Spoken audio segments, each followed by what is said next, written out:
아직도 코로나19와 싸우고 있는 의료진들, 잊혀진 채 싸우고 있는. 맞아요. 그래도 여전히 계속 막 중환자도 발생하고 있고 누군가는 ICU에 들어가고 막 이렇게 하고 있을 거 아니에요. 네. 계속해서 사망자도 발생하고 있는데 지금 이제 잊혀진 채 싸우고 있잖아요. 그래서 뭐 이럴 때 한 번쯤 이렇게 생각해 보면 어떨까.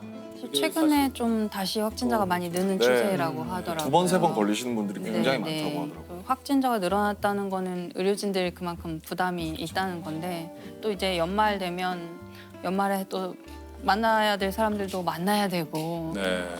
또 힘든 시간들이 좀 맞아요. 있지 않을까. 그래서 저는 모르겠어요. 이제 한 3년 됐잖아요. 이렇게 오래 갈지 아무도 몰랐잖아요. 그렇죠. 맞아요. 제가 그 2020년 초에 이게 발생하기 시작했을 때 아직 이름도 없을 때 네. 코로나19라는 이름도 없을 때 이게 그 당시에는 정확한 집계를 어디서만 하고 있었냐면 존스 홉킨스 대학의 통계가 가장 정확했어요. 그랬나요? 1월에. 그래서 그렇구나. 아침에 일어나면 존스 홉킨스 대학의 홈페이지에 들어가서 사망자 몇 명, 그다음에 감염자 몇 명, 뭐 치료된 사람 몇 명 이거를 매일 적었어요. 한 2달 넘게 적었는데 나중에 우리나라가 가장 많아지면서부터는 안 적었어요. 그걸 적으면서 무슨 생각했냐면 이게 어쩌면 내 인생에 경험할지 모르는 가장 어쩌면 큰 전쟁일 것이다. 여기서 벌어지는. 그러니까 이게 코로나19가 바이러스와의 전쟁인데 이게 수식어로 그냥 레토릭이 아니라 네. 진짜 전쟁의 모든 속성을 다 갖고 있어요. 어떤 속성이죠? 전쟁. 네, 전쟁의 특성은 일단 사망자가 발생하죠. 이게 적이 공격해 오는데 적과 맞서 싸우려면 이쪽에 군인들이 필요하잖아요. 군인들이 말하자면 의료진인 거죠.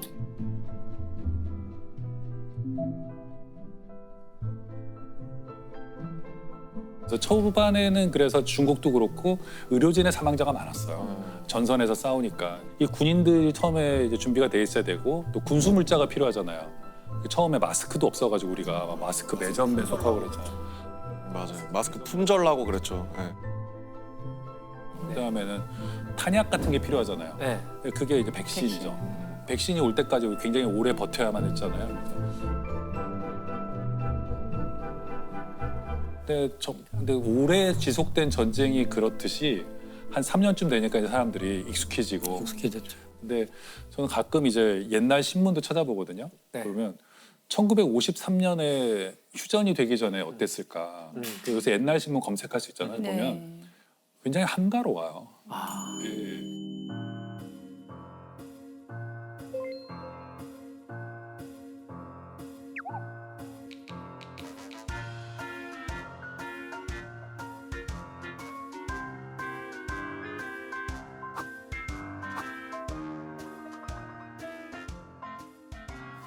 네, 그러니까 휴전선에서만 계속 일진일퇴의 공방이 벌어지고 있고 뭐 임시 수도인 부산이라든가 이런 데서는 일상이 회복되고 있었던 거죠. 네. 그래서 보면서 이거 되게 비슷하다.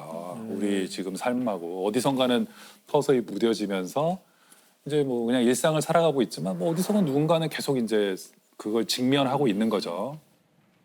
그리고 2020년에 겪었던 의료진들의 무슨 예를 들면 PTSD 같은 게 지금이라고 없을 리도 없잖아요. 그렇죠. 죽음에는 무뎌지지 않으니까 그들은 계속 어떤 심리적인 문제도 겪을 것이고 또 막 이런데 어쨌든 가장 큰 차이는 현재는 사람들이 별 관심이 없다는 거. 그래서 뭐 그분들을 이렇게 뭘 얘기를 하고 싶었어요. 저도 그즈음에 이제 저희 가족분이 아프셔가지고 이제 그 코로나로 그런 건 아니었는데 종합병원 진짜 전쟁터였어요. 내가 보호자인데 왜 병실에 못 들어가냐부터 시작해서 여기저기 싸우는 소리예요. 네. 근데 그 의료진들은 얼굴이 딱 봐도 이분들 잠을 못 잤어요. 그렇죠. 머리도 다 엉망이고. 그런데 와, 나 같으면 못 하겠다. 나 같은 직업이 저거라도. 아직도 현장에서 고생하시는 분들이 굉장히 많이 계시죠. 그러네요.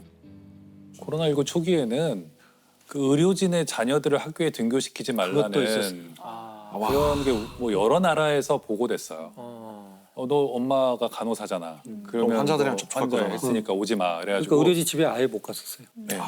집을 못 들어가는 거예요. 집에서 좀 안 그 왔으면 병원에 좋겠다. 입원 환자 있다면서 못 오고. 그러니까 전쟁 중인데 군인들을 우리가 탄압하고 군인 자식들을 집에서 막 그 오히려 혐오하고 그러는 거죠.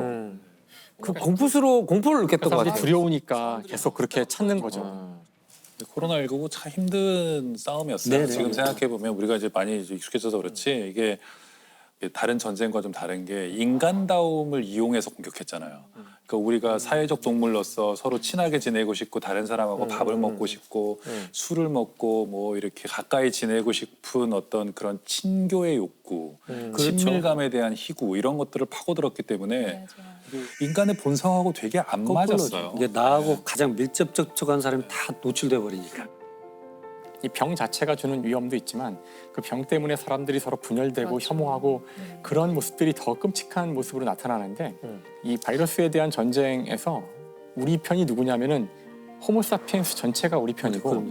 우리의 적은 바이러스. 우리 연대해야 되거든요. 이걸 분명하게 해야 되는데 그때 그 거리 제한에 대해서도 용어를 잘못 만들었다는 말이 있었어요. 그러니까 사회적 거리 네, 두기. 물리적 거리가 멀어져야 되는 거고 사회적 거리는 오히려 가까워져야 되거든요. 전화를 자주 하거나 그러니까 의도했던 게 그게 아닌데 좀 용어를 잘못 만든 것도 있었어요. 그러니까 지금은 이제 그런 것들이 또 한 번 또 정리가 되겠죠. 그렇죠. 정리가 돼서 또 이제 다음에 또 올 거에 대한 대비를 또 해놓겠죠. 우리가.